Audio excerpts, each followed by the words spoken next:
Hey, what's up, guys? Welcome back to another episode of Think Outside the Box Office, where we are on week 2 of our 4-week journey to that big day, Christmas. Last week, we went a little horror themed with Krampus. This week, we're going all the way back to 1990 for what may be like the Christmas staple in my life, Home Alone, starring Macaulay Culkin, Catherine O'Hara, Joe Pesci, Daniel Stern, John Hurd, directed by Chris Columbus. This is like maybe the Christmas film of Christmas films. Like, to me. I agree. Yeah.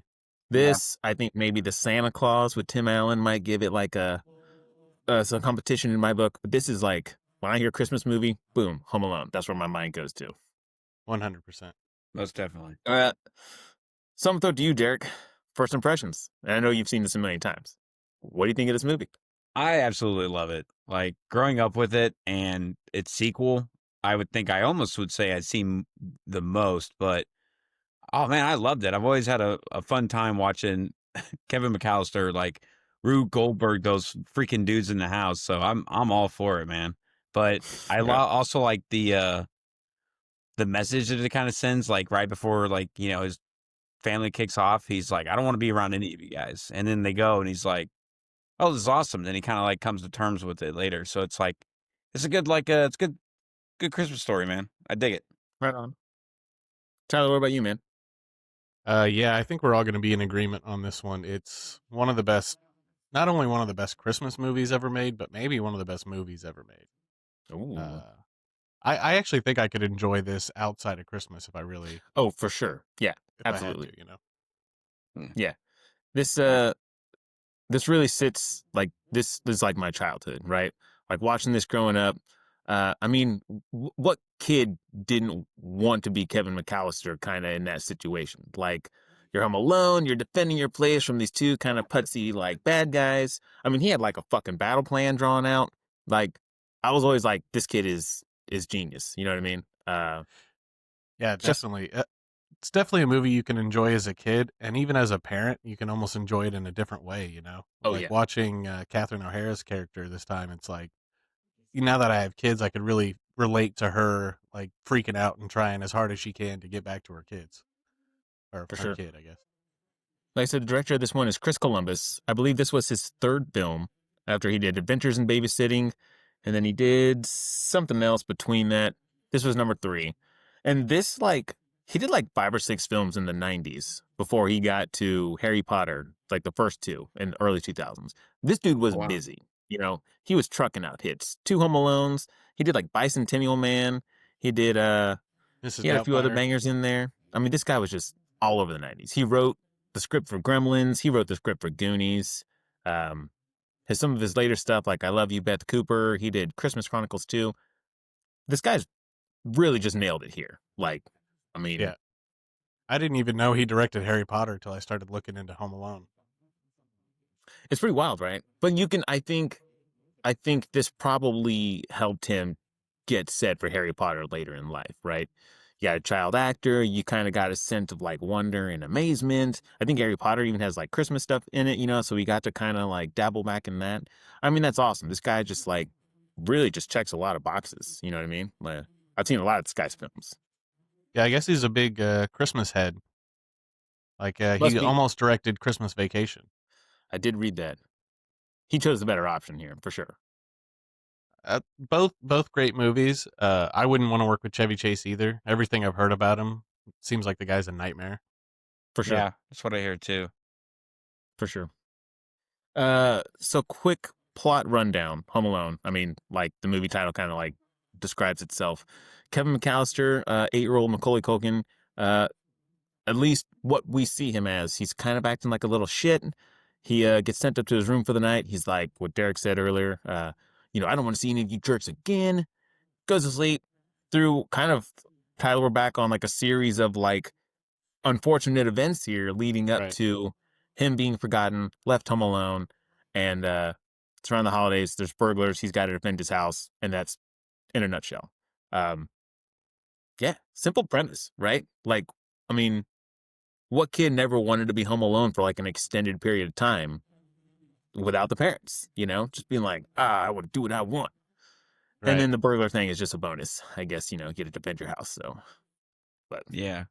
get to come up with some all jigsaw style like traps and stuff to entangle these guys in as they invade your living space. But yeah, man, like, well, first off, like Kevin McCallister is kind of is he?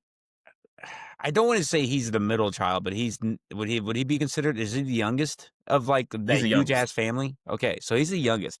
So naturally, he's going to be getting like kind of picked on by his like siblings and also his like cousins and stuff, who also were Oh, just like living in that mansion. But I think Fuller might be younger than Kevin in the movie. I'm Oh, not I sure. meant I meant he's the youngest of like His the siblings. 5 siblings that are in his family, whatever.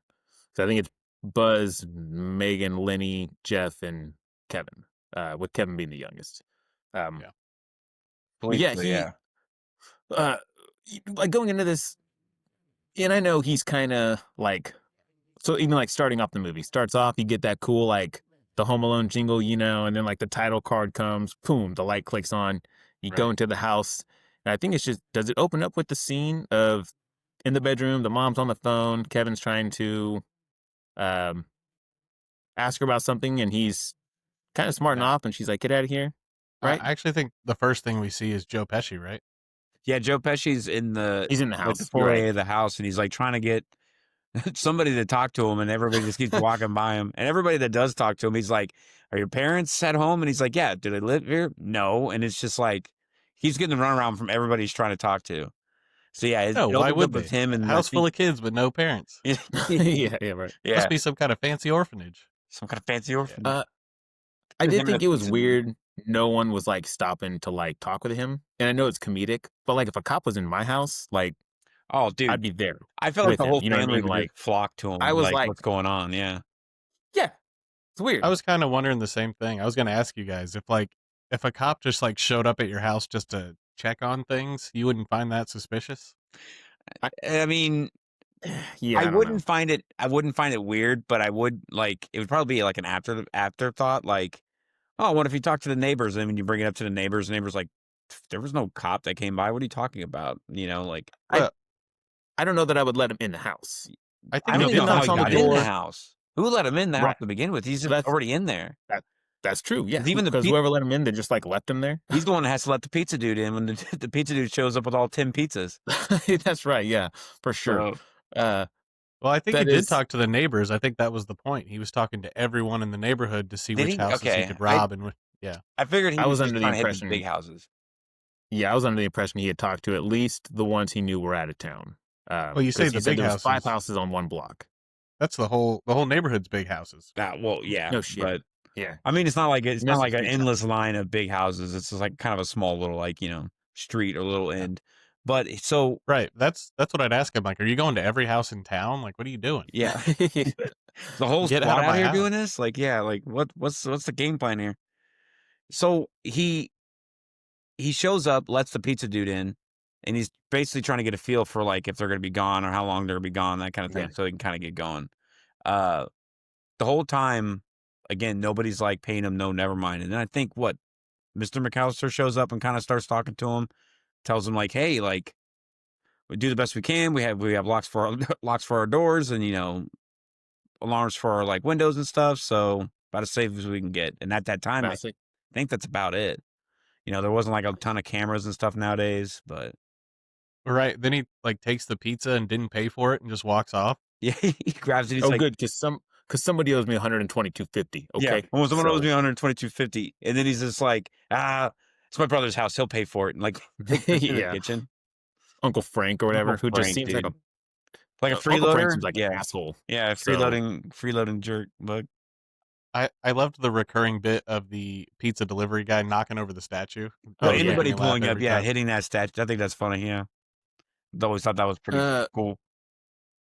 going back, like that opening scene with Kevin, like, and I think we talked about this, Derek, on the Krampus episode, like when he was like smarting off to his mom, like she's like, Kevin, get out of here, whatever. And he's like, get off the phone and make me, why don't you? Holy shit. Oh my God, dude. My mom, Yeah. I would not have made it out of that bedroom alive. And that's Oh, just hell. one of like probably 5 or 6 lines he gives that I was just like, oh my God, my parents would have fucking skinned me alive. And Dude. like, The whole I would last, not have. I would have died. that last interaction he has with his mom, like at the top of the stairs before he goes up into the attic. That alone should have been his deathbed. Like he should have never walked up those stairs. Like that is insane how much he got away with right there. I would have been like, oh hell no. Like Oh man, I would yeah. have got whipped quick. And Christmas, is it a couple days before Christmas, right? It's not It quite has Christmas. to be because they have to fly Yeah, to it's only a Paris to couple hang days. out.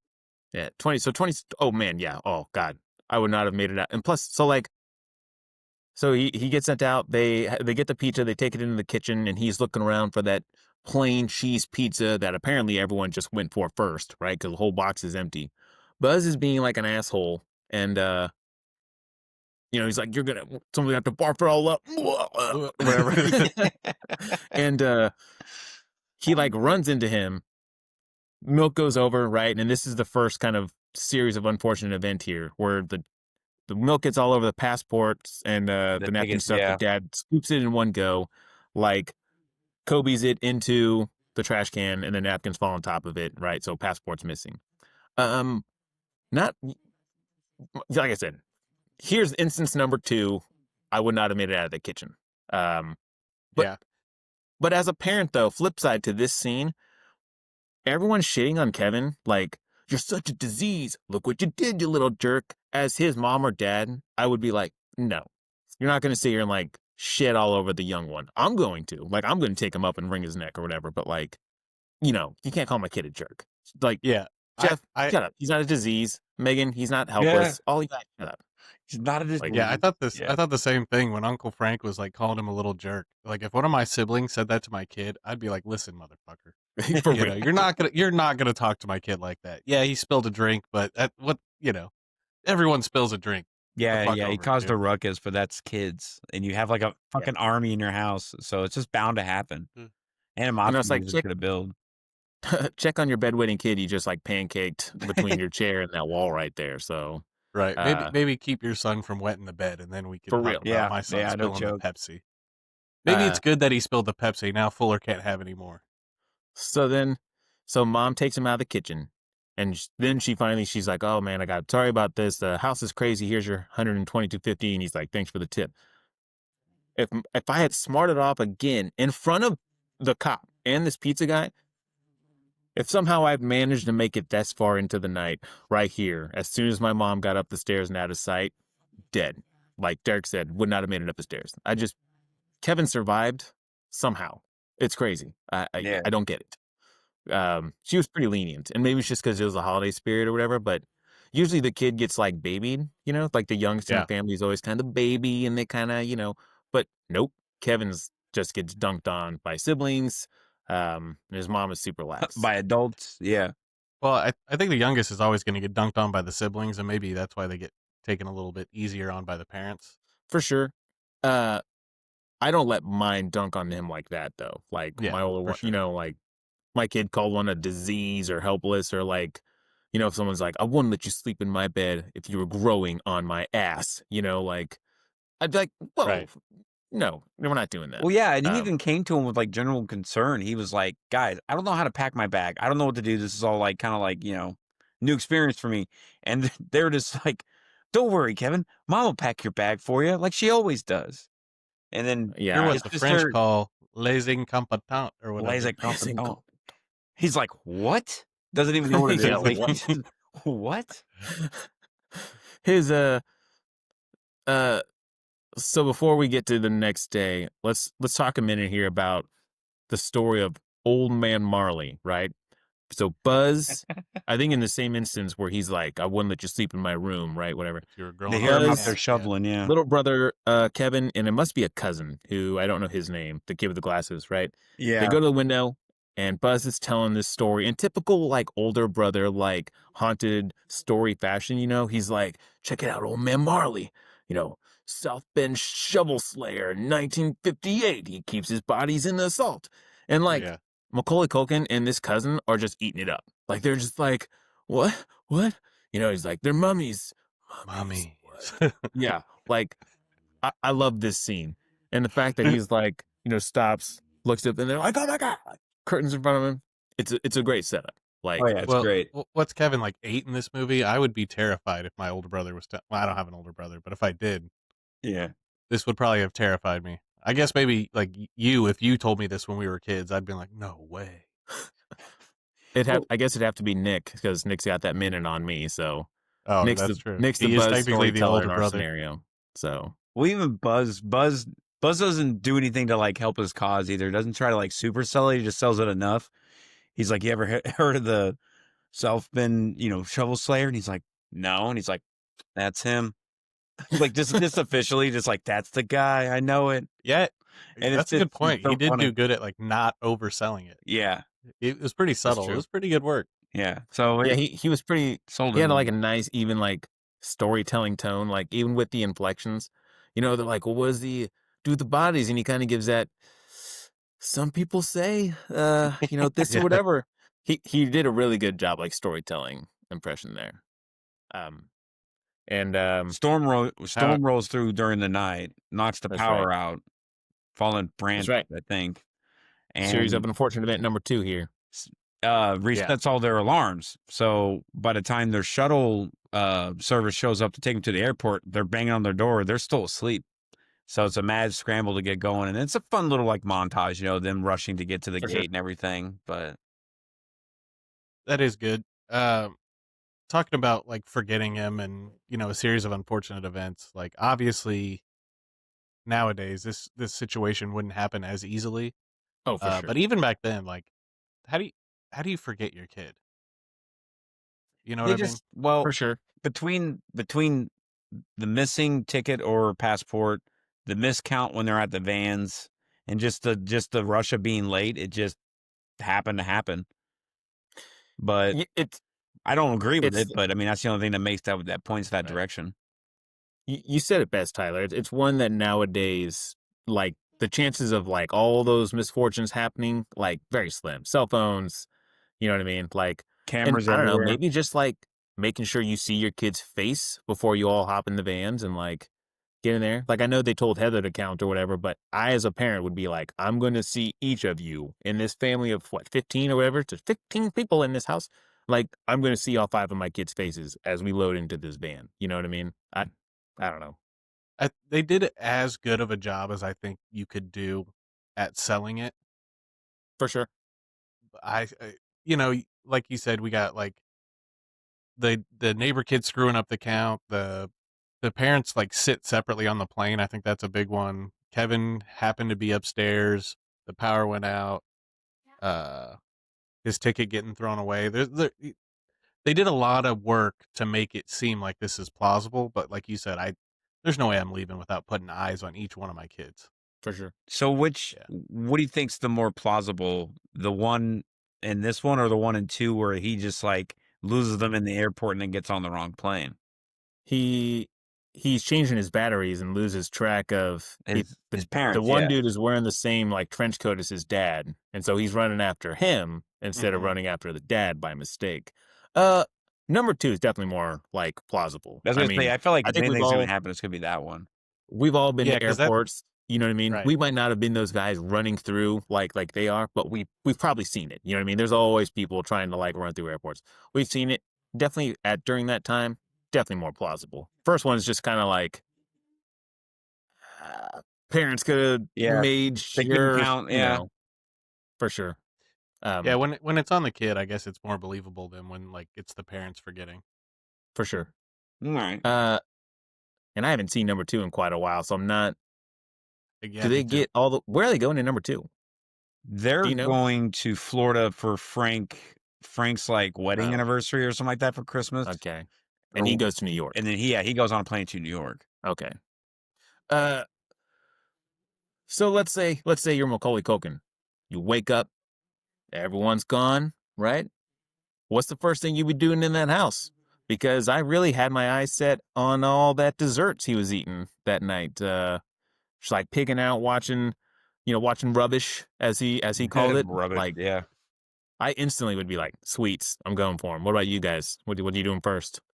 I'd definitely probably be watching the movies that I'm not supposed to be watching. Like, Yeah. Angels I with think Filthy Souls or whatever.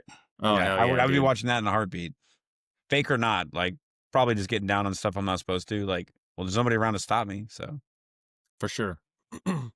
Tyler, what about Yeah, you? I don't know that my routine would have changed that much. I just would have been just happy to have the quiet, I think. It's a good point. So would you guys say at first it would be like oh man, I'm like kind of by myself? Would it be like a shock, like kind of like, being scared at first, or would it just be nothing but like joy because you're just like, I have no, like, nothing's bounding me, there's no rules, there's no restrictions, no parents, so what do you think your guys' first reaction would actually be? I Go I ahead, think Tyler. I'd probably be scared as an 8-year-old kid, if my parents were gone. I think I would too. I don't think I'd be that excited about it. I don't know. I get used to it, I think, but yeah, at first I'd be like, this is creepy. Like, I don't know what I'm supposed to do. Like, I'd be like, wouldn't know what to do, at least for the first day. Just stay in Well, my room and not move. by 8 years old, my parents were already divorced, and I already had 2 step parents. So, like, if I'm at my mom's and she disappeared, I guess I would just call my dad, and he'd come pick me up, and vice versa. So I don't think I would have ended up in this position. I would have had too many people to come and get me. Fair Um, enough. I don't know about 8, but definitely my parents, because with Nick and I being twins, they were like, "There's 2 of you guys, you're fine." Like, they definitely left us home at like a youngish age. Mhm. So like at first waking up and they're not there, probably that first, like most of the first day, I'd be like, okay, I'm gonna play it cool, right? Because they're probably gonna come home tonight or like, whatever. But then as it went on, and definitely over the first night, I'd be like, oh shit, okay. But then I think I would just like gone to the neighbors. And I know he kind of talked like, well, they're one of these guys went to Florida or something, whatever. But like, there's other people on your street. You know what I mean? And I know that you don't know them, but your neighborhood looks pretty nice. Like, knock on a door or even just call the police. Oh, the phone lines were down, right? Yeah. Okay, so he Phone was down.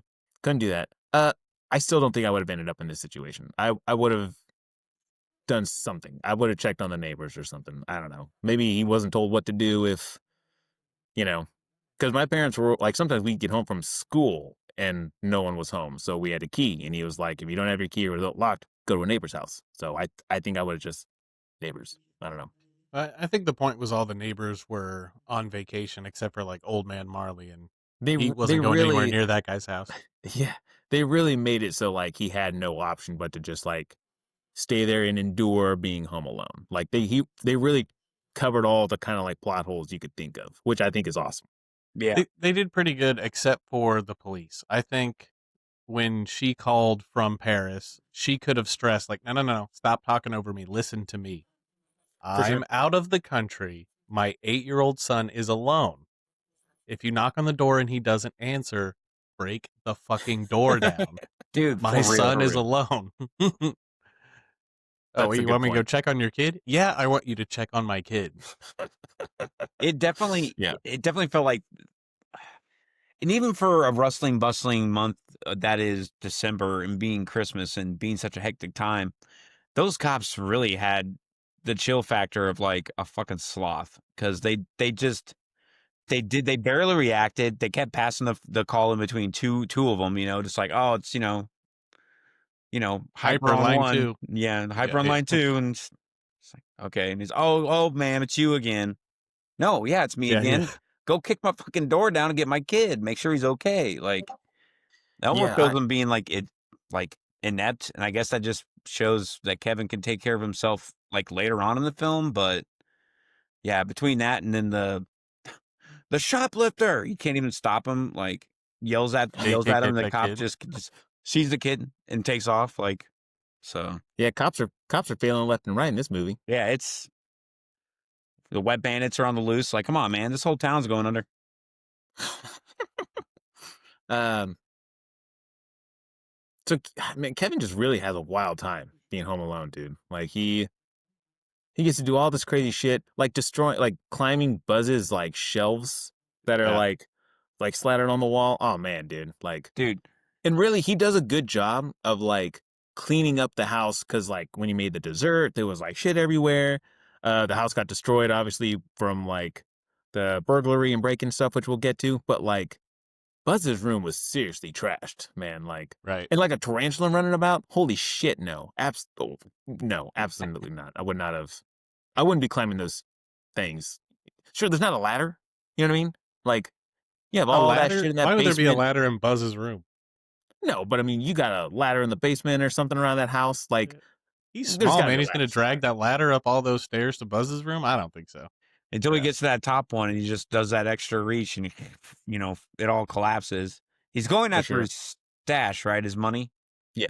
Okay. His life savings. Buzz's life savings. It's like in a lunchbox. For real. He went through all his private stuff, got the firecrackers, saw The that Playboy nudie was mag. hilarious. Yeah. Buzz's what did he girlfriend. say? He said something Wolf. about Yeah. none of them wearing clothes in the magazine or something. Yeah. And then I think he says something like sickening. And then Yeah, just like, sickening. That's over None his of them back. wearing clothes. Yeah. And then he saw the picture of Buzz's ex-girlfriend. Woof. woof. And Yeah. they're just like, you hear it like break as he like slams it down, which is hilarious. Like doesn't even gently, like he just. Did you know that was I read actually... they like. Go I on. read that picture was like a boy dressed up as a girl. Yeah, it's because producer's Chris son. Columbus thought it was too mean to like make fun of some girl's picture. So Heart of gold. I mean, it's not wrong, I Yeah. guess. well, I had that thought of like, oh man, that poor girl whose picture that is. She's been immortalized as Wolf, For sure. forever.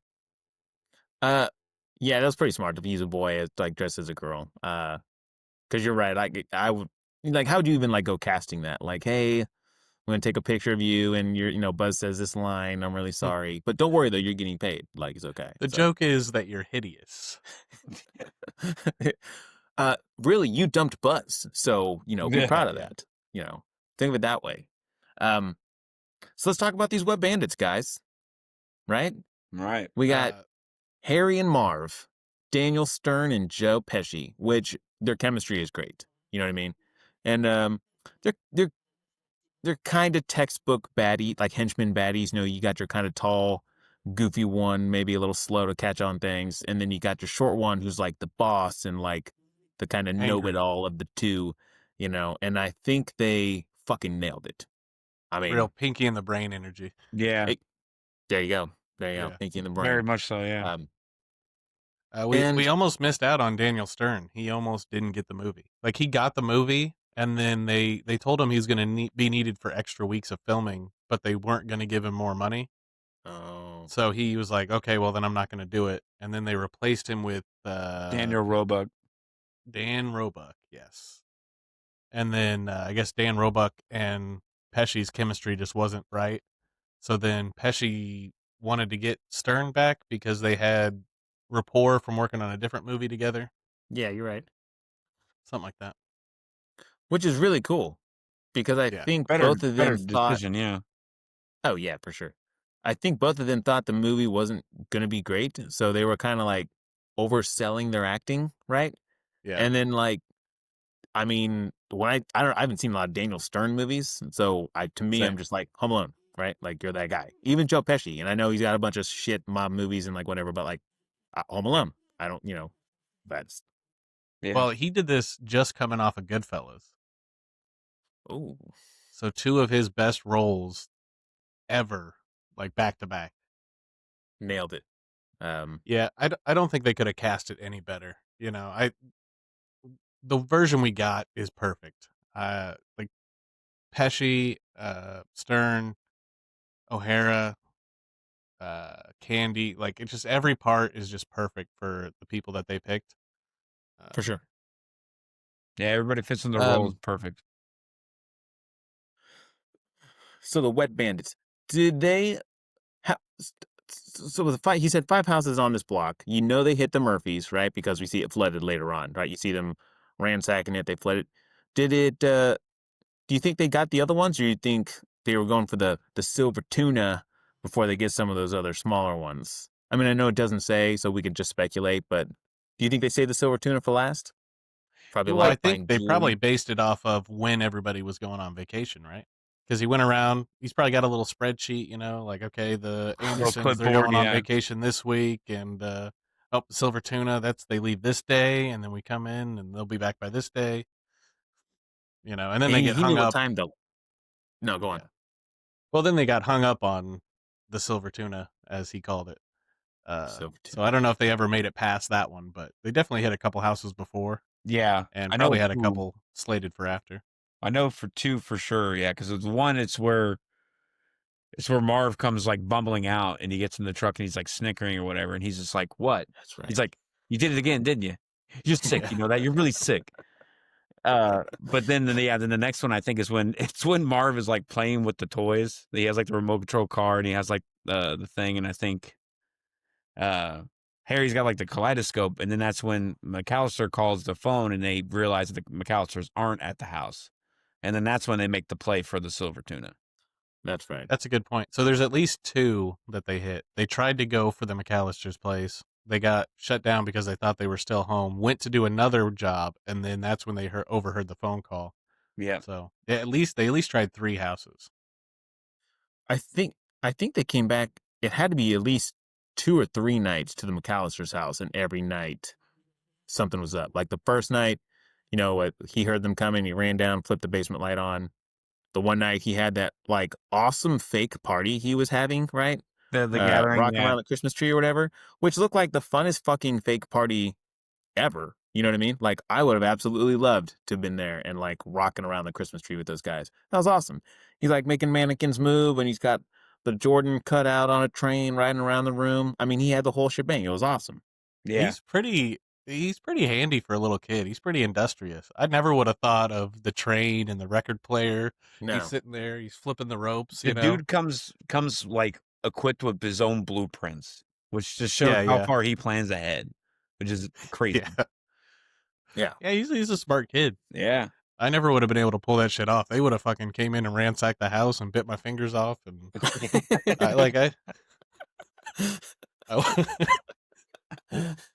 this would have been a horror movie if that was me. Yeah, no joke. Okay. Shit. This is a warm, uplifting Christmas movie that could have went dark real quick. For real. Like whatever door they came in, I would have been going out the like the back door. If they came in the back door, I'd been running out the front. I'd be like, I'm not fucking dealing with these guys. Like, yeah, you guys can have Buzz's life savings. I'm getting the fuck out of here. For real, dude. Yeah. Yeah. That's a good point.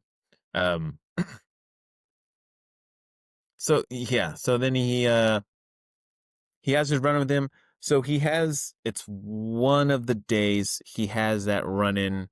I think after he shoplifted, right? He's walking down the sidewalk looking all mopey dopey. The Wet Bandits get done robbing the Murphys. And they're like pulling out, and I think they're arguing about you're sick, Yeah. can't believe you did it again, whatever. And they almost run into Macaulay Culkin, and he does that like, ah! And like the van stops, right? So it's there when, and so like they roll down the window and they're like, hey kid, you need to whatever. And they kind of like, I don't know, like for like criminals, they were like pretty chill about that. You know what I mean? Like they were just like, hey man, like, what does Daniel Stern say? He's like, Santa Claus doesn't visit funeral homes, little buddy. And he's like, yeah, you're right. Like I was like, these guys they're like fairly gentlemanly there. You know what I mean? They're not like bad they're criminals, guys. but they don't like, they're not trying to go after this kid. Not yet anyways, but For real. They're bad guys, but they're not bad guys. Yeah, exactly. Yeah. They apparently they cut out a bunch of like dialogue between Harry and Marv that would make them a little bit more relatable. Like there was some parts of the movie that got cut out where they were talking to each other in the van, and it kind of made you feel a little bit for them, like they got nowhere to go for Christmas, and there was some humanizing elements that they took out to make them still seem, okay. You don't want to root for the guys trying to break into the house. Yeah. Okay. Yeah, they threaded a good line of like making them just bad enough to where you don't want them to succeed, but not bad enough to where it's like, a horror movie or a crime drama. Yeah. Yeah, for sure. They did a good job of making you want to root for Kevin McCallister to like, get the over on these two putzes. Right. You know what I mean? Right. And they're not do we like, skip? Oh, sorry, go on. No, I'll say they're not diabolical like at all. Like they don't have like I know at the end after they got fucked up, they're like looking to put the hurt on the kid or whatever. But like, they could have been way worse. What were we gonna say, Charlie? You think we skipped? Well, I think we skipped a couple things. I think we skipped the shoplifting and we skipped his like little morning routine. Yeah. Yeah. Okay. for sure. Yeah, the shoplifting because he goes to buy a toothbrush and he asks if it's approved by the the FDA. American Or Dental no, the- Association. Yeah. yeah. The 80. Uh, yeah. And then old man Marley walks up to the Shows up. counter. Uh, Buying and I some think he's Band-Aids. buying Band-Aids, right? Yeah, because you see him with one later on. Okay. He slowly starts backing up towards the door. Oh, you pay for that here. No, And then yeah, sweetheart, you got to pay for that up here. Oh wait, and then he takes off books it. running. Jimmy, Like, stop Jimmy, that kid! Yeah, and he grab that runs out boy. the door. Hey, shoplifter! And the cop stops writing the ticket that he's writing. He chases after a freaking 8-year-old who's hijacking a toothbrush. I always thought that And was then so he weird. has that like epic knee slide across like that whole like sheet of ice. That would like dude. Have you ever slid on ice like that? That is not going to be fun. It's going to be rough as shit. That's going to hurt. But you got to Yeah, have. but you could take it as a kid though, for sure. Yeah, taking a stride. I've been ice skating before. Sometimes you fall, I don't know that he Literally. would get that distance with it, but it Yeah. made for a great scene. Like he goes between a dude's legs, like he goes like a whole little course right there. It's kind of cool. You got the John Williams score behind him. It's just that's a pretty good scene. Yeah, it's a fun scene for sure. For sure. I like it when he goes to the supermarket and he's checking out, and the lady starts picking up. She's like, "You alone?" And he's like, "No, my parents are like in the car or whatever, or like my mom's out in the car." And she's like, "Where's your brother?" And he has an excuse for everything. So she's just kind of like, okay. So she doesn't fully believe him, but he kind of wins her over, and he's like, "Oh, I have coupons and stuff," So he slides out. Then he has that awesome walk home with those bags, and they rib, and then he has to get stuck like carrying them home. But it was interesting to see an 8-year-old, one, have to start taking care of himself, two, cover his own ass when pressed, and then three, like being an adult. Like he's afraid to like go down and like do the laundry, goes downstairs, turns the lights on, like the fucking furnace is talking to him, and he's just like, nope. Right. But he's the man of the house now. yeah, he overcomes it like really quick, and it's awesome to see him just become like I said, like a mini adult. So that was cool. Definitely. I don't think at 8 years old I could go and get like proper house shit like he did. He got like laundry detergent and like all this stuff. Like at 8 years old, somehow if I managed to walk, I don't know, looks pretty far to the store like he did, I've been like, guess I'm getting a bunch of junk shit, like maybe an action figure or something. You know what I mean? Like, Yeah. I would not have like prepped the house for like their return. You know what I mean? He was very adult in that scene. And then the bag ripping, one, I'd have been fucking pissed. Two, how's he get all that home, man? He had like an armful of shit. Like, I was impressed he got it all there. I loved his line of like, "Are these microwave dinners any good?" And she's like, "I don't know. I'll give him a whirl." I'll give him a whirl. I thought that was hilarious. Yeah, I'd just be eating nothing but junk. I'd have nothing but snacks. Yeah, for real, cupcakes dude. and junk. Yeah, cookies. Yeah, you could live off of snacks for a couple days. The question is, did he get to eat that mac and cheese microwave dinner? Because it looked delicious. Made me mad. I don't. That made me mad when he warmed up that mac and cheese and then just walked away from it. Yeah, getting ready to like cut into it, and it's just like that chime starts going off, and he's like, "Gotta go to work." I'd have been scarfing on it while I'm getting the BB gun ready. Dude, for sure, dude. Yeah. I also, so he, is it after he has his run in with like them in the van where they almost run him over? Is that where he ends up going? Does he go to the church later? Or they chase him again, right? Or they come across him? He goes to the is- church twice. That He is hides- that scene. Oh, okay. He hides in the outdoor display. Nativity scene. The Yeah. nativity scene. The nativity scene. That's the word I was looking for. He comes back later to the church Yeah. Yeah. Okay. when he talks with old During the man choir. Martin. Yeah. Yeah, I was reading some reviews on Letterboxd, and one of like the top reviews called him the young Patrick Bateman. And then as I'm watching the movie, he goes through like his morning routine, and he really does like a full like Patrick Bateman skincare routine. He's even like monologuing it, just like Patrick exactly. Bateman does. That's what I'm saying. I didn't think about that. That's pretty Yeah, good. that was a actually pretty is kind of good. a That was a fun pretty little good parallel right there. Well, then, it almost checks because there's that theory, like Derek said, he's setting up saw traps. there's like that silly ass theory that he grew up and became like, Jigsaw. Jigsaw setting traps. So I mean, I don't know, man. He's got all these like killer traits, and so you never know. Yeah, that's the American Psycho 2 we should have got. Yeah, for real. yeah. Yeah, I loved because apparently his moment with the aftershave, he wasn't supposed to leave his hands there. Apparently he was supposed to just pat it on and then scream. But then Yeah. we get the iconic like scream. It even becomes like the cover art, right? The Yeah. movie poster like image of him screaming. Yeah. Is he putting on like an aftershave and it like just stings? It right? burns, Is yeah. that what that? But would it Or burn it's like if you a don't menthol have kind the of, yeah. after? If you're not freshly shaved, would it still burn like a baby face? I don't think so. I was going to ask the same thing. I I wouldn't. think the reason it burns is because you're shaving off skin and then it's got alcohol in Right. it, and that's what. I'll stop touching my face now. But Yeah, even if he it has had like menthol in it, maybe it would irritate it, but I don't think it would burn him. No. yeah, For no, sure. I don't think. I think you're spot on with that. Yeah, okay. As a kid, I was always like, I don't get this scene. Like, I was like, is he just screaming for fun? I was like, is that supposed to sting? And then as an adult, I've never used aftershave. So I'm just like, now I have a different view about it for a different reason. So I don't know. I don't know that anyone uses aftershave anymore. I think I don't think they that's do something either. that kind of went away. No. That went away like in the 2000s, I think. Even when I used to shave, I never used aftershave. No. For Mainly sure. because of this Yeah. movie. Like, I was just like, oh, it looks painful. And then, like, other people say, yeah, like, it kind of stings. I'm like, then why the hell would I want to do that?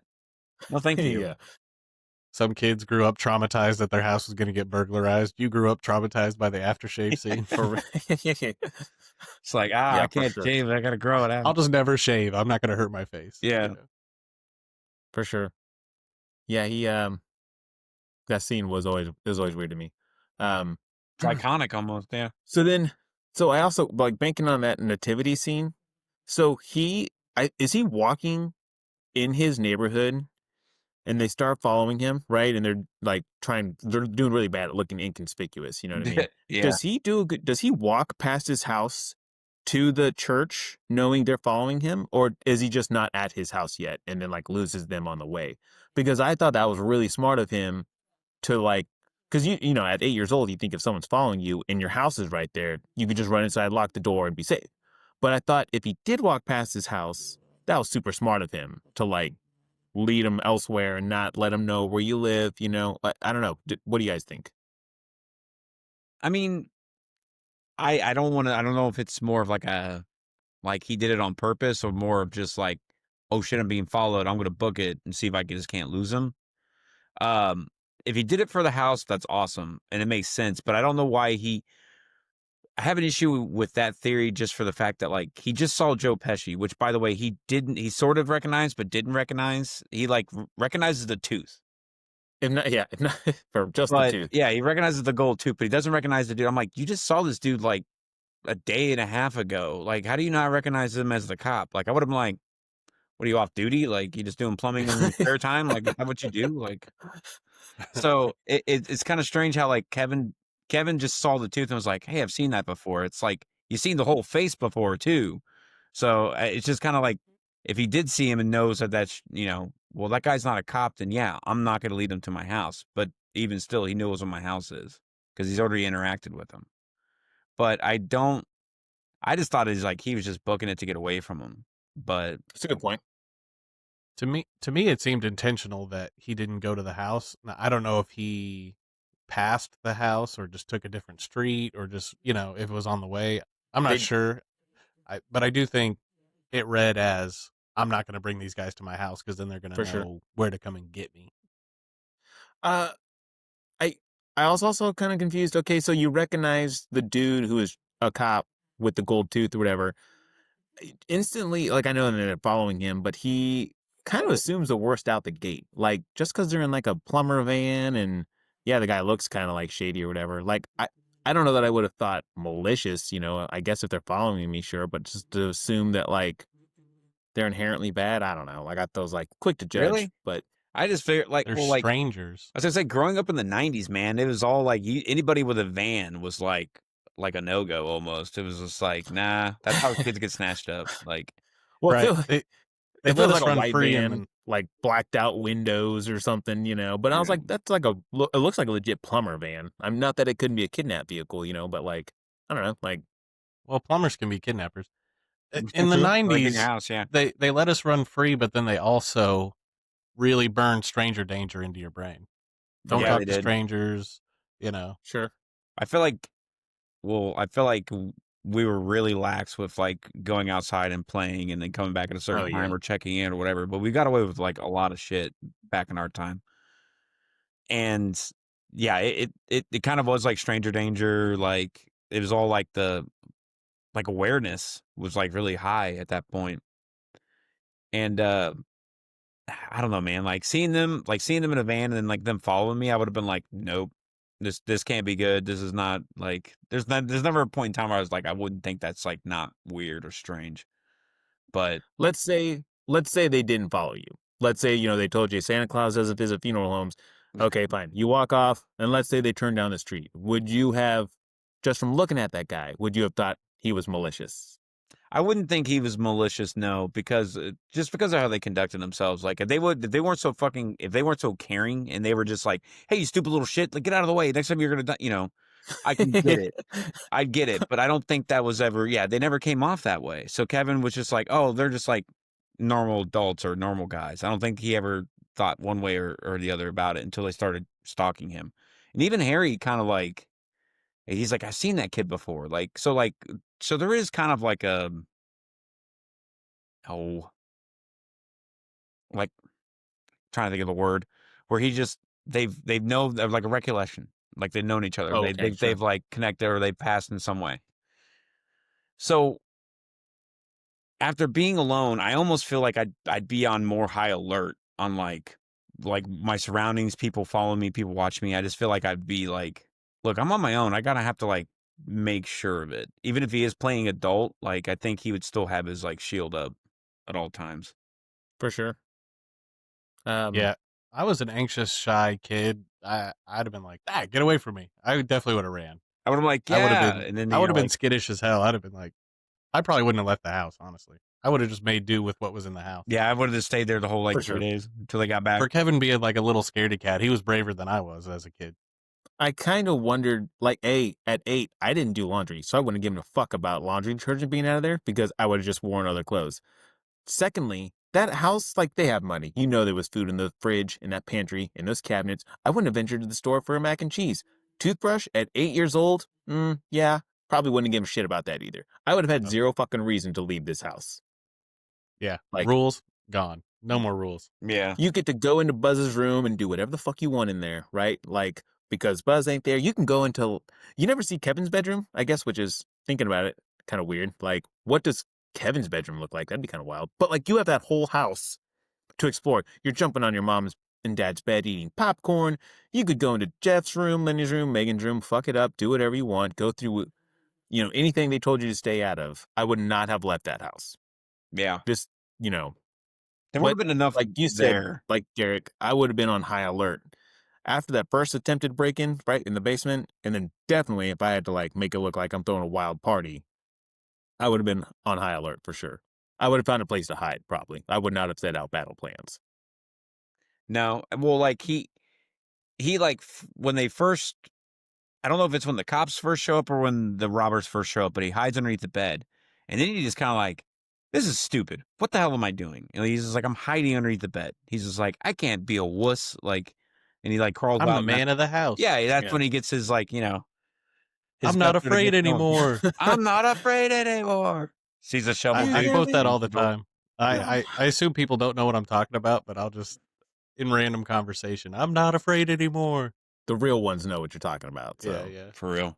And then then he has his might be his first close encounter with Old Man Marley, I think, coming up with his stuff, and then he just like stares at him. Kevin does his famous like scream or whatever, runs back into the house, and then it runs up the stairs, runs towards the camera, runs back away into that room, Back underneath the blankets, yeah. right. Yeah. So, I think we're all looking to get to, let's talk about the night, right? Let's talk about this fateful night where they're going to enact this plan. They know the kid is there home alone. due to the phone conversation and different stuff. So they enact their plan to try to break into the Silver Tuna house. Doesn't go well. Doesn't go well at all. And I can't say I would have given it as much effort as they did had probably any of the first one or two things happened to me. You know what I mean? So I think both of them slip on ice first, right? One's gonna go in the basement, right? One's gonna go down the basement stairs. One's gonna Well, go. no. First thing that happens is the BB gun. So they show up. Kevin I knows missed they're that. coming. We skipped a couple parts, but we'll go back to them. We'll talk about the traps. When they show up, Kevin's eating his mac and cheese. I guess the alarm goes off 9:00. He knew they were going to come at 9. Did they Still mention dinner. that? I was Did he trying to overhear them saying remember. that? I think he overhears them, but I don't remember how he picks up the time. We'll when come they're back showing up. tonight or something. Yeah. Remember, Harry they go during the day. He goes to the back door while he's doing dishes and he plays the videotape. And he's And like, he does the "Something firecrackers. just got blown away." Oh, you know, yeah. there's a firecracker. I don't know. No snake. He's upstairs. He opens the window, and that's Sounded when like he hears both of them being like, "We're gonna come back tonight at 9:00."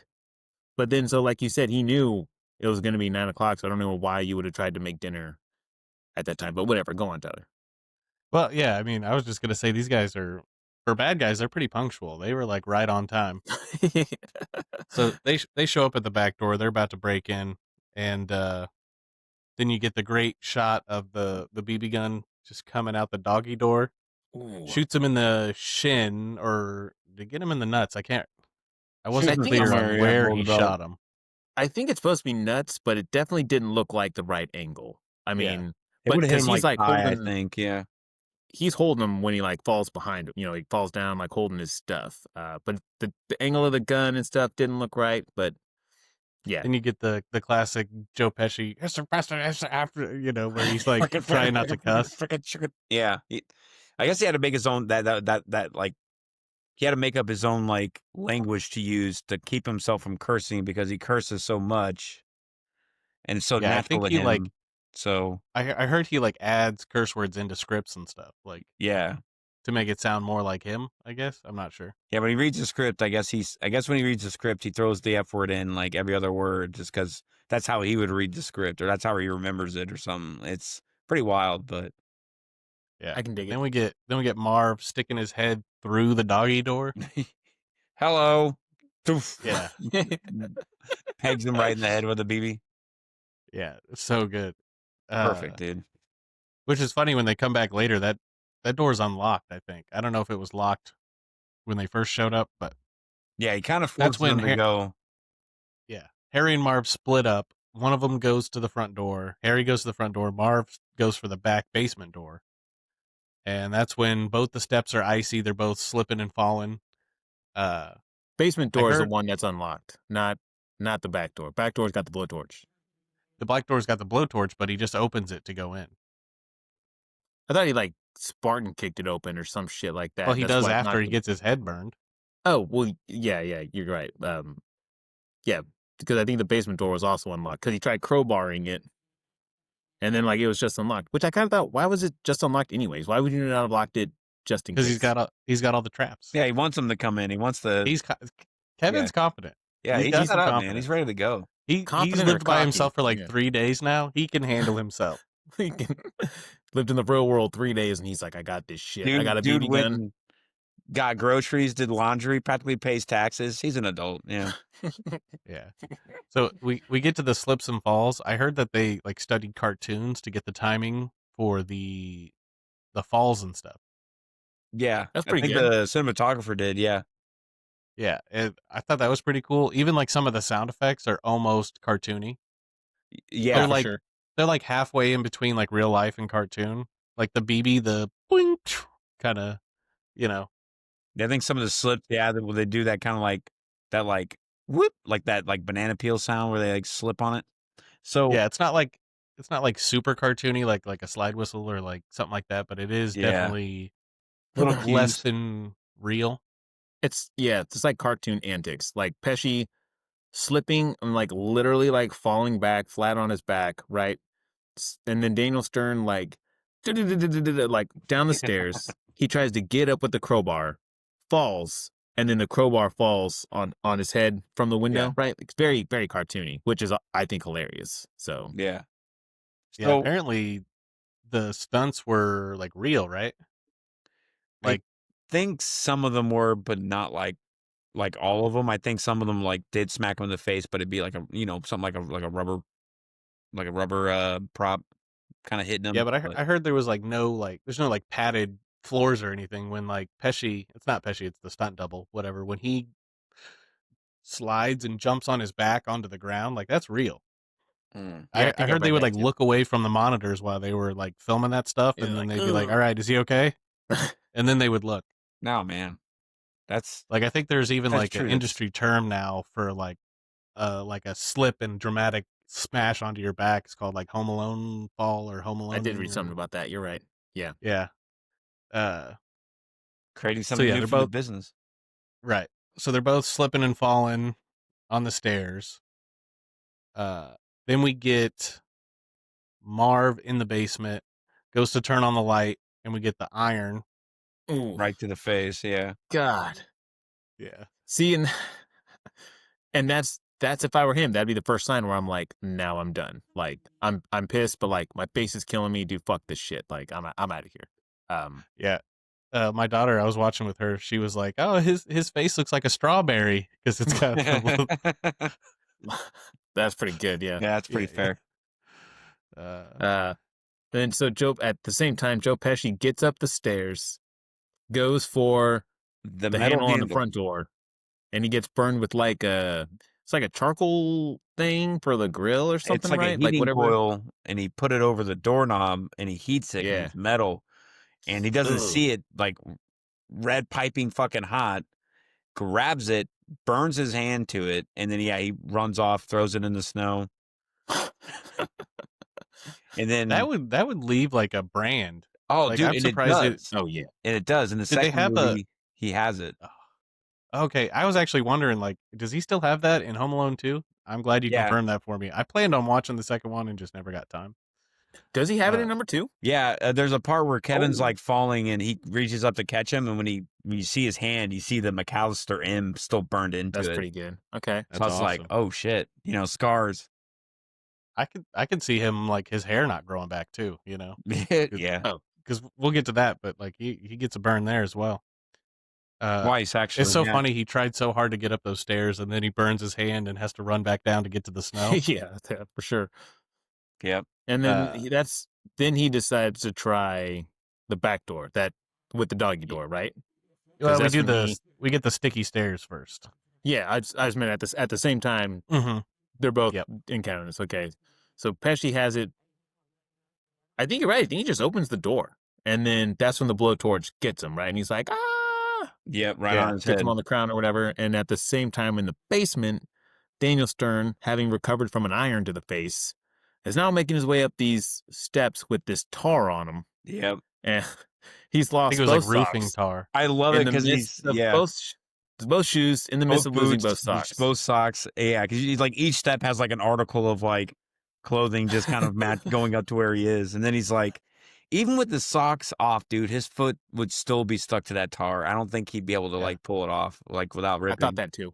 Yeah, Well, and then he maybe. catches that fateful nail, Oh, which is just when you see it, you're just like, oh, that's painful. I've stepped on sharp things before, never a nail, thank God, but it was Yeah. never a pleasant experience.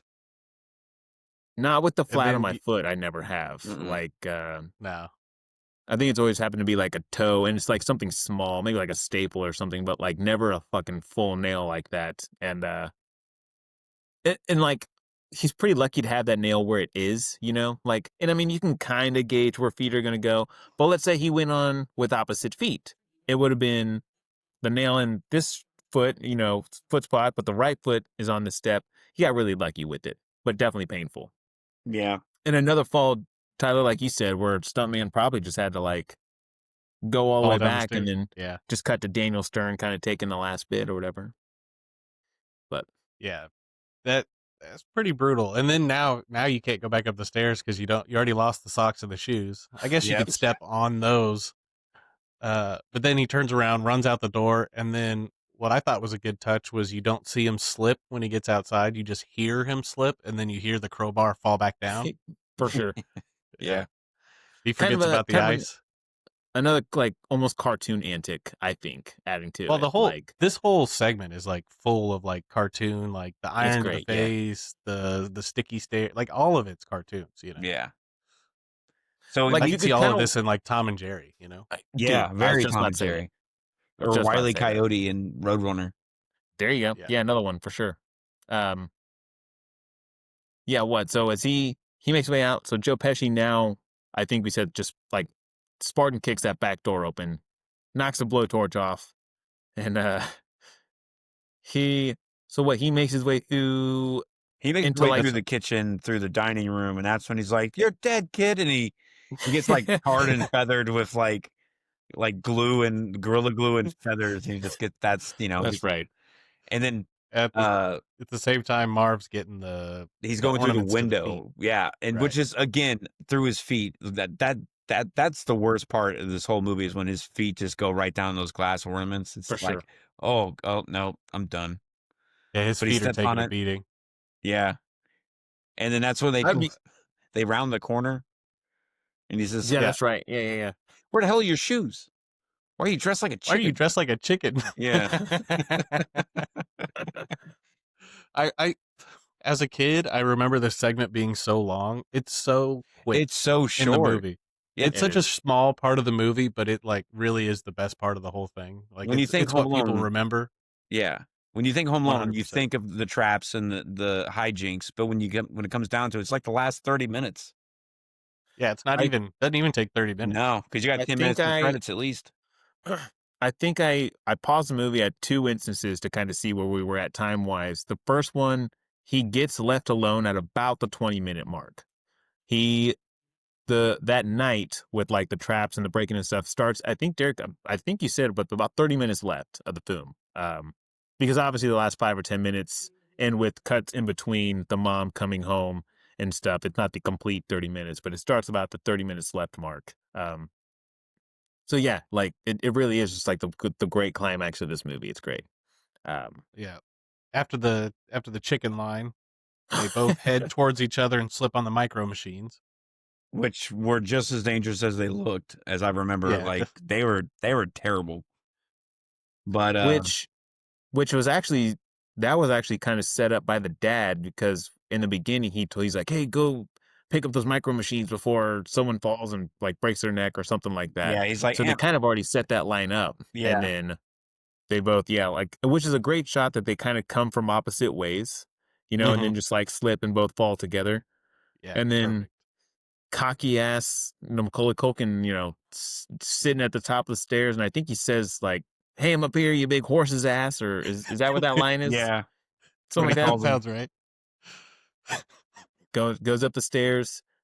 And then probably like the most painful stunts, like, dude, those paint cans to the face. Oh my God, Yeah. dude. Holy, That- like, bro, you'd be fucked up. And at this point, I would have called it quits. I'd be like, fuck it, let the kid have his win. I'm out of here, dude. Like, Because if Well, it's he's a got full good aim can, too. if it's a full can, that's easily almost 20 pounds smacking you in the face, for sure. depending on how thick the paint is, what type of paint it is. Like, no, Right. no, thank you. Well, I like that they both get knocked back, and then I think Joe Pesci lands on top of Daniel Stern, and he's like, let's get that kid. And he's like, whoa. It's like, you're missing some teeth, buddy. And he's like, my gold tooth, I'm gonna kill him. So Goes up there. they make him upstairs, and this is where he trips him up somehow, but then they end They up catching tripwire. him. Yeah, he tripwires That's him, right. and they snag him just before he starts to go up the stairs to the attic. And this is where he gets buzzes Lucky Spider, Ugh. and just picks Yeah, it that up. was a real lucky moment. He got saved by that spider because that wasn't part of the plan. No. Nope. For And sure. he would have been snatched up right then and there, and it would have been dunzos for the kid. But he grabs the 8-legged and freak. they used a real No, go on, spider Derek. for that too. Yeah, used a real spider. and he Yeah, fuck throws that, it dude. on fucking Marv's face, and the scream that man lets out, the most blood curdling scream I've ever heard in my life. The highest pitched scream, like it's hilarious. I die every time I freaking hear it. Like it's just Same. between that Yeah. and then the next scene where the spider's on Harry's chest and Marv's trying to get it with the fucking crowbar, and he's just like, Hits him with the Marv, what are you crowbar. doing, Marv? Marv, no, Marv. And he just boom, whacks him with it. It's great. It is like the most like innocent sounding, like, Marv, what are you doing? What are you doing? Like he almost thinks Marv's gonna kill him, you know, he like thinks Marv's gonna whack him, yeah. and then he finally like gets up and he's like hits him with it a few times. He's like, "How do you like it, huh? How do you like it?" Let's But go get at that no kid. point at all, Yeah. at no point at all does Marv tell him like there was a spider was on a you, Harry. I had to get it. He just like, did I get it?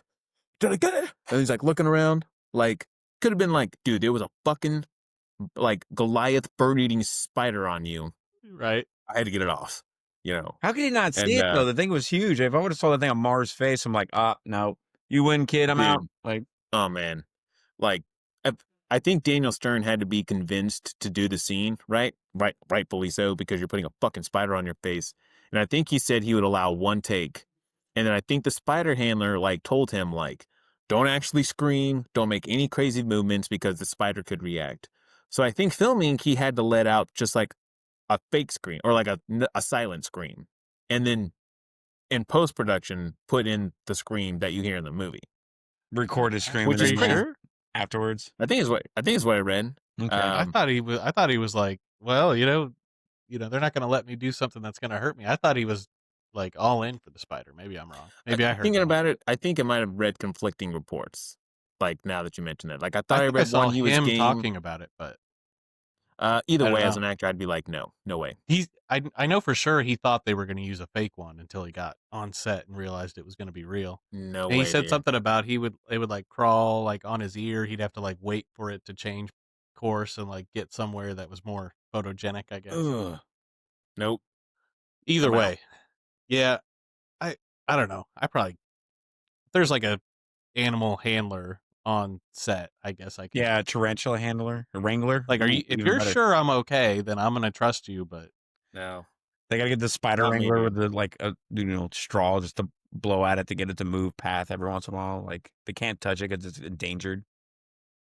Dude, either my way, wife. I'm glad that he did it because it was Yeah, it was awesome. A It was a great bit. great bit. Yeah. My wife kills the house spiders in my house. There's no fucking way yeah, you heard that right. You heard that right. Yeah. Yeah. Okay. There's no fucking way I'm gonna deal with a tarantula. I don't do spiders, man. Hell You don't kill no. your own spider. Nope.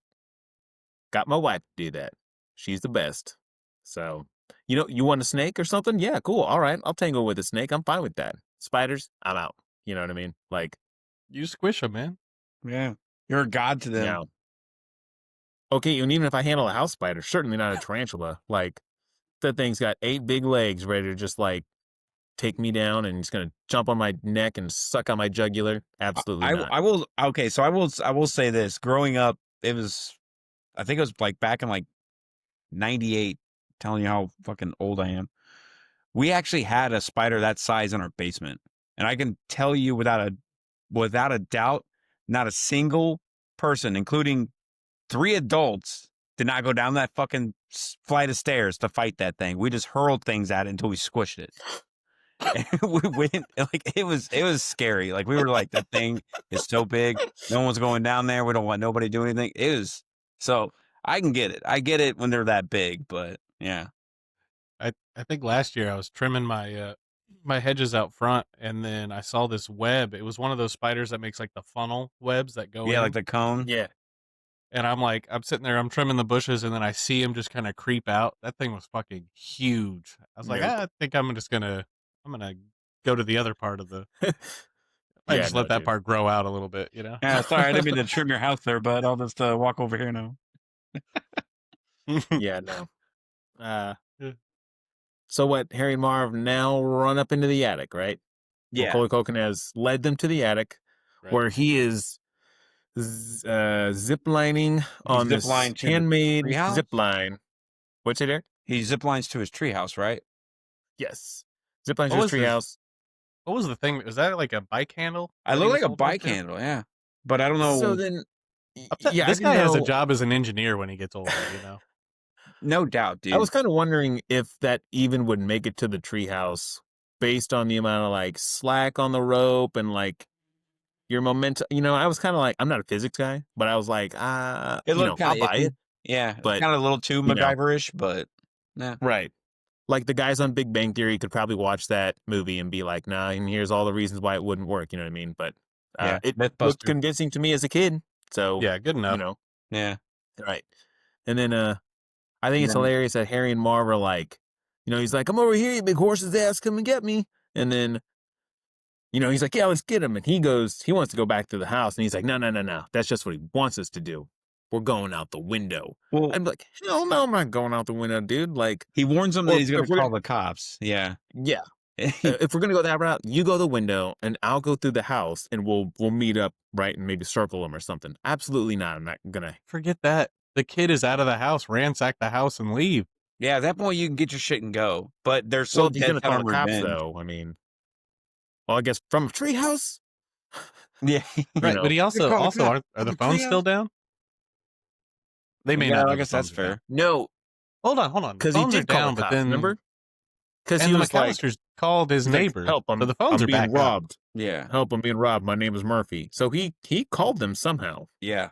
And he calls into So a the house phones that must he be ends back up up. running to. So he still had the plan going after the tree house. Because he takes him back to a house that already got robbed. Oh, That's why it's flooded in the basement. yeah, yeah. Somehow the phone lines come back on, and he's able to call the cops. And then, because that's how the cops at the end know to go to the Murphy's house, is because he told them to be there, and that's getting robbed. I Um, think there's just like a throwaway line about them getting repaired or something. I think you're right. Yeah, that is weird. I didn't think about that. But he runs to the Murphys. He runs to that flooded basement, which he's not even like. I know he didn't have time to stop and question it, but he's not like, "What the fuck?" Like, "Oh my god, it's like a pool down here." Gets That's up, true. runs right into the Wet Bandits, and now they are pissed.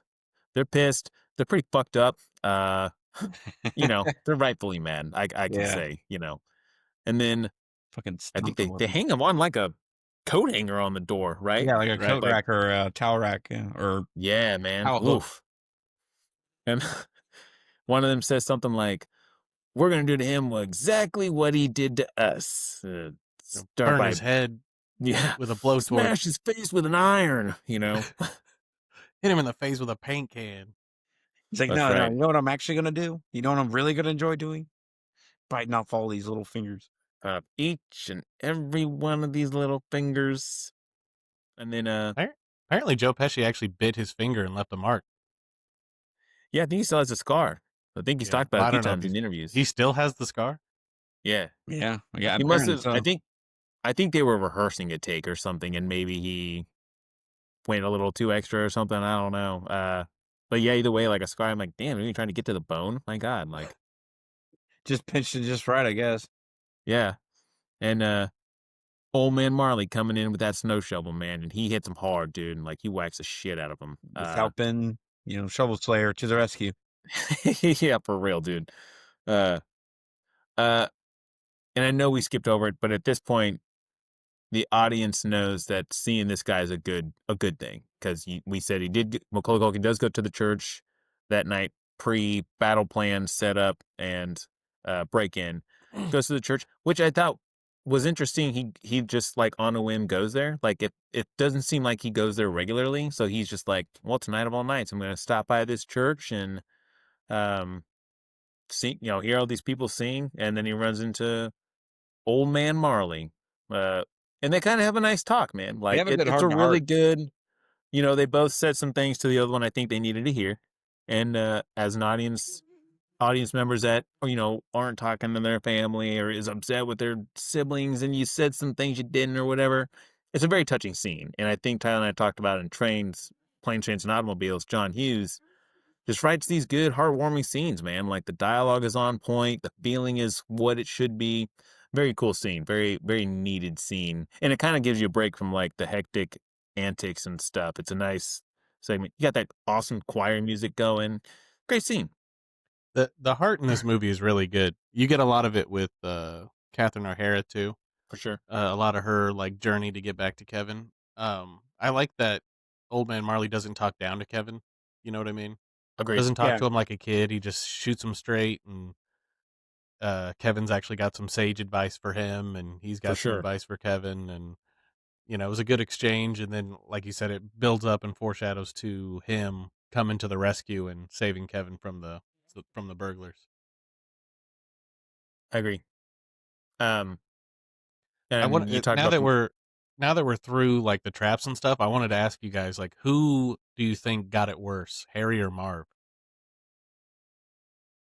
So I was it's so it comes down to I think a couple things. Do you like would you rather be burned or would you rather like be like stabbed or punctured by shit? Because that's pretty much what happened. Yeah, it's like yeah, exactly. Like Harry gets all of the fire, and Marv gets all of the blunt force trauma and sharps. Yeah. So he gets the iron to the oh face, man. he gets the nail and the ornaments to the foot. The feathers are inconsequential; that didn't really hurt. But Well, same thing with the micro machines and the paint cans. Like it's just everybody's getting well, they whacked both at that got point. those though. Yeah. For Yeah, sure. So yeah. Yeah. I would. And I wouldn't really count the crowbar with the spider because that was self-inflicted. No. No. Um So oh man. I Just like. based on traps? Are we talking? Are we talking fire damage like how it is in the movie where they're just bouncing back, no problem. They're not getting Freddy Krueger because I can tell you if I got burned like that by any means, I am not. No, I'd rather take ornaments to the feet before I'll get burned. The Uh iron to the face though, that that's had to hurt. well, you take an iron to the face and then a paint can. So like whereas Harry Yeah. only had to do with the paint can and then but like dude, like getting your hand branded and then like blowtorch in your head, that's that's rough, man. I think I'm gonna go Marv. I would rather all the the blunt force stuff uh than have my fucking head seared Yeah, or hand branded. because I feel like that pain will subside a lot faster than the burning pain that won't subside because I don't have any skin. Well, when you get to jail though, Harry might get to go to the hospital for some skin grafts. He might not have to sit in jail. Maybe. But you I have don't like a beanie like charbroiled to your head. Like, know. Yeah. you know what I You mean? Like, probably never grow hair again. You got a brand on your hand for life. Oh, I that's think something. I think yeah, you're right. Marv is probably the preferred way to go, but He gets his head nuked in the second one too, so it's not like it did him any favors. So I thought it was a surprisingly tough question. Like they both were for pretty sure. pretty even. Yeah. I'm I I don't know that there's a wrong answer. I think it's just kind of like what pain do you want? I think like what Derek said, and I would just take Marv's pain over Harry's pains. That is a good question though, man. Like I'm glad yeah, I'm glad you asked it's that. because no matter what path you travel, it's not going to be fun. No. So I guess the less worst is the sharp Yeah. ornaments and the blunt objects. I would like to talk about um and I know he had such a small role in this, but I think it was a great role in this. John Candy. One of his Gus last roles. Polinski.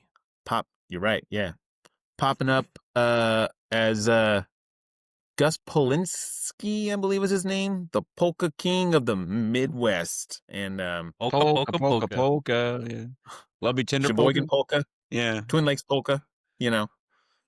Fairly big hits. That one had These are songs. 653 copies sold or whatever he says.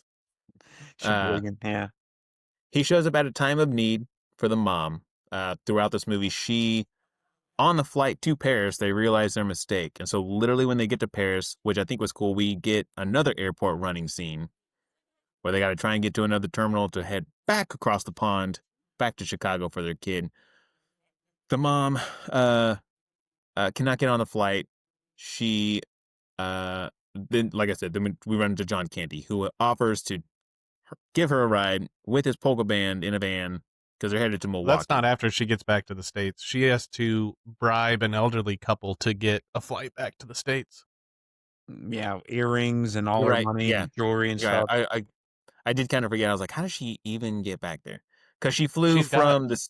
she said she flew from the States to, was it Dallas to like New From York, Pennsylvania Chicago or to something? Paris to Dallas to where are we? Sheboygan. No.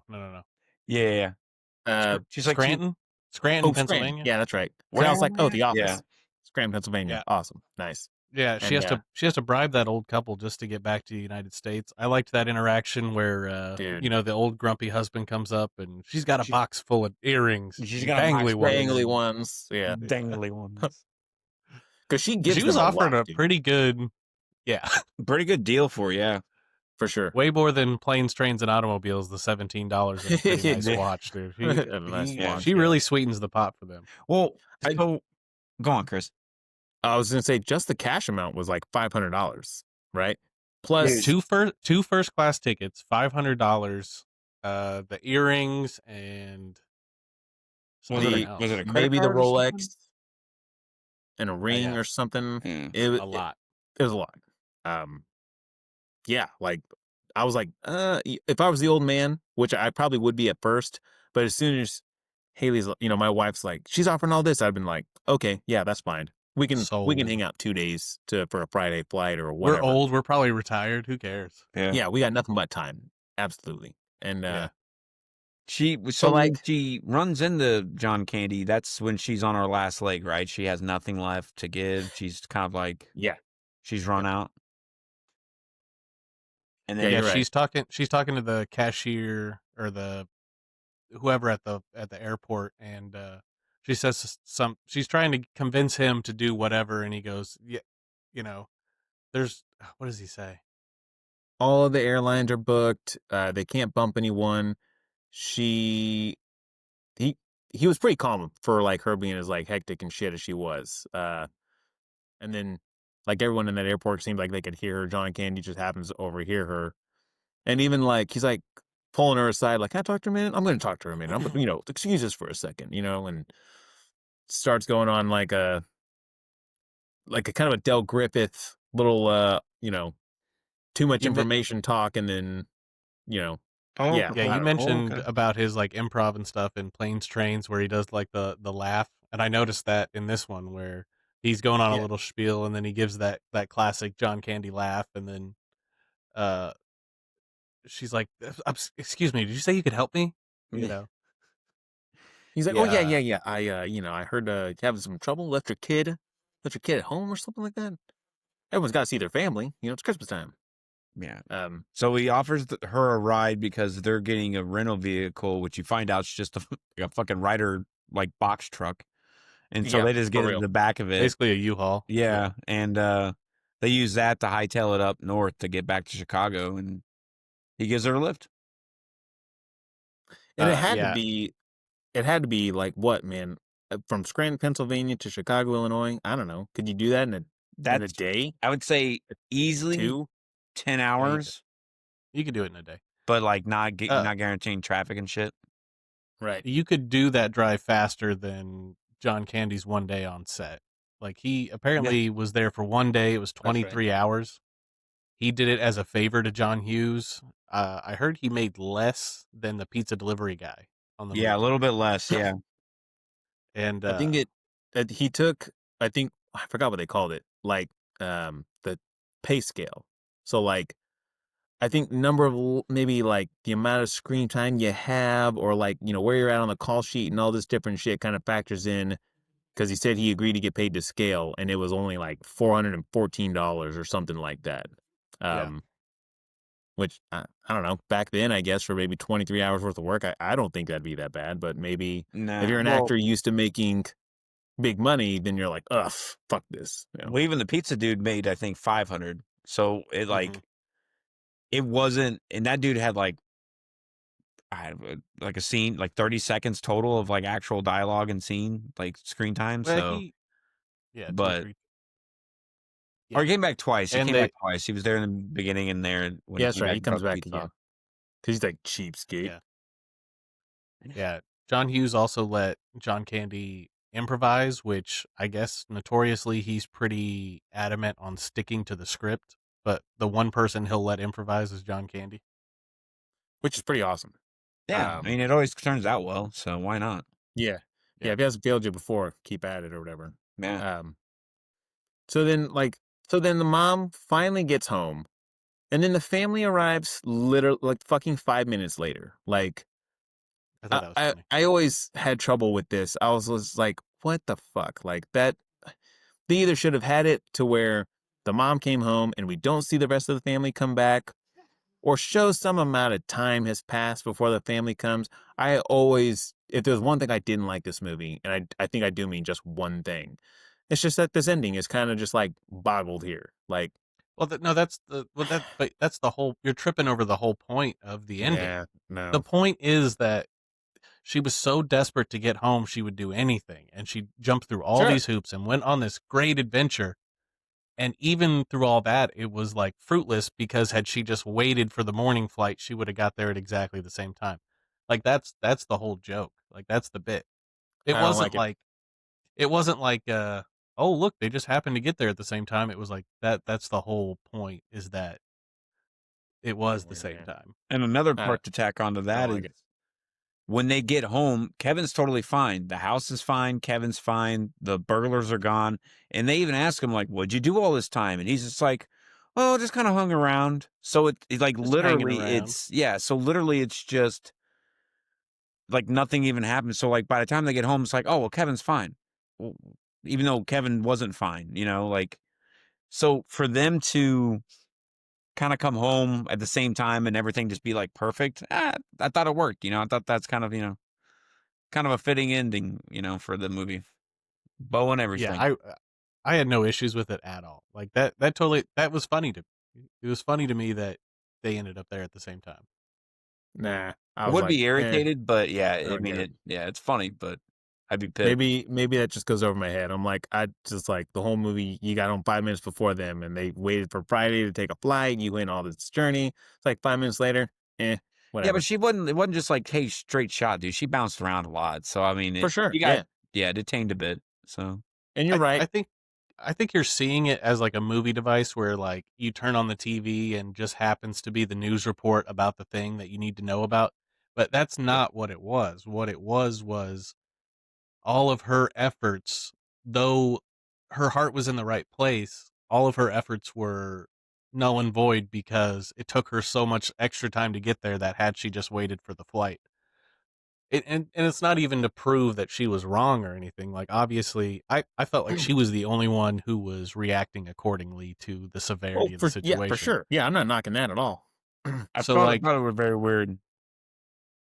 I, I I don't know. I thought it worked really well. Like I'm completely opposite on it. I think it was actually like the perfect way to end it because it's like, oh, I finally made it home. I got back to my son, and then it's like, do do do do do. Oh, you should have just waited with us. Like I uh, don't know. I thought they really if stuck she the landing on it. if she didn't give away like all that shit to like try to get home sooner, maybe. But I'm like, you gave away all that shit to get home 5 minutes before your family. Yeah, but she didn't know that was going to be the outcome. No, but still, I'm like, I don't know. I don't like it. It's like a too perfect of a Christmas ending. And they're well off. It doesn't like she got spares. So, it's fine. Oh yeah, they got money to For blow. sure, yeah. Like I said, I'd have been fine with if she just showed up, they had a reunion. I'm sorry, I love you. Oh, sorry we forgot you. Sees Yeah. old man Marley reunite with his son and like gets to see the granddaughter and like whatever. I'd been fine if the family didn't show up. But it is a Christmas movie, therefore you kind of have to have a happy ending. So, You also get the reunion of Old Man Marley and his family out the yeah, window. Yep. gets to Gets see to his see his granddaughter. son and his granddaughter, yeah. uh, Real quick, at what? How old were you when you realized Angels with Filthy Souls is not a real movie?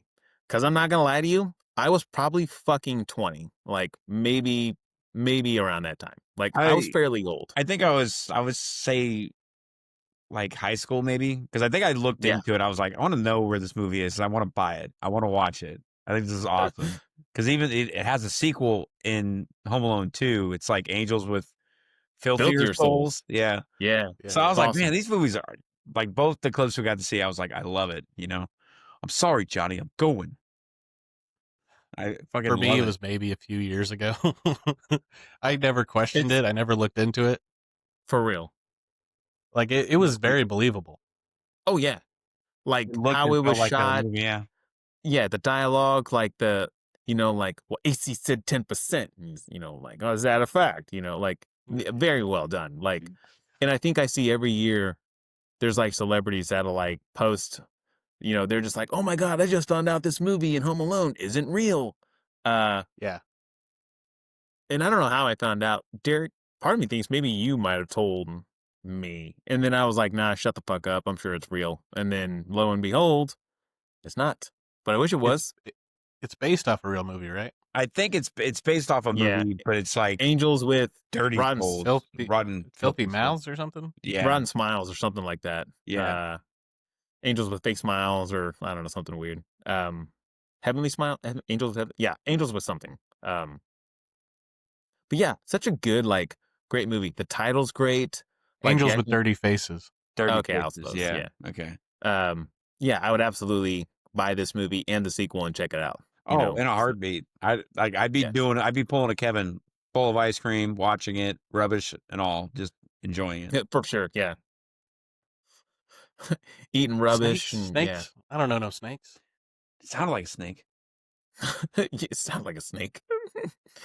uh, so final thoughts on this movie, guys. This is a great movie.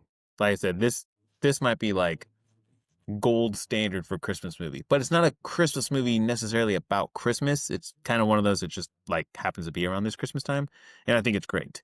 This this is easily a 4.5 star movie for me. Um, I won't give it five. I won't give it five. 4.5 though, for sure, 100%. All right. What about you guys? I'll go next. 100% this is a 5-star movie for me. Like I unlike Chris, I realize that there's nothing wrong with the ending at all. The movie is perfect. I wouldn't change a thing. I think the only thing that is a little unbelievable, like I said in the beginning, is them leaving him home in the first place. For I sure. think they did a good enough job to suspend disbelief on that. Yeah, definitely 5 stars for me. It's one of my favorite movies of all time. One of my favorite, definitely my second favorite Christmas movie of all time. Definitely Okay. my favorite family-friendly Christmas movie of all time. For No. sure. Yeah. What about you, Derek? Derek, what about you? I'm gonna follow suit with Tyler here and go give it a 5. Like, Give it a 5. it's good. It's damn near a perfect movie, even though it's not like super like Christmas oriented, but it takes place right around Christmas, kind of like what you were saying. I would still watch this over Die Hard and consider this like a Christmas movie over Die Hard. So For I know Yeah. people kind of like Yeah. do whatever with their Christmas movies, but this is definitely this is my top, if not in my top 3 Christmas movies. So 5 stars. Nice. Okay. 2 5s and a 4.5. It's pretty solid. Yeah, I mean that's almost as good as you can get. Yeah. So, Chris, on Planes, Trains, and Automobiles, you said one of your problems with Planes, Trains, and Automobiles was the holiday travel aspect. Yeah. What do you say now? Still don't relate to it. No, like I said, Right, but it didn't affect your rating. no, not. And as I recall on Planes Trains, I actually bumped it up, so Okay. I was able to look past the holiday travel. This is another one of those John Hughes, I guess, just has affinity for holiday travel movies. Yeah. But like, I don't know. This is so much as holiday travel. I mean, I guess really just like running through the airport and shit. I don't relate to that at all. But it's such a minuscule amount of this movie. It didn't really faze me at all. But that is a good point though that you brought up. Um, but listeners, viewers, this movie is on Disney Plus. Hulu too, maybe as well. I believe I both. think it maybe is spec- Hulu, but Hulu and Disney are the same thing now. Okay, Yeah. yeah. So Disney Plus. This is a great movie. It's something to watch with your kids. Something to watch without the kids. It's Christmas time, and this is the one to watch. I think. A lot of charm, a lot of heart, a lot of feel good spirit. It's got a killer score. John Williams coming back and just fucking knocking it out of the park. In the music department, great direction, great acting. This is truly an incredible film. I'll give it that. And if you like what we're doing, we're on Spotify, YouTube, Amazon Music. Make sure to like those episodes, subscribe, recommend them. We're here for you to check out. So think outside the box office on this one, and we will catch you next time.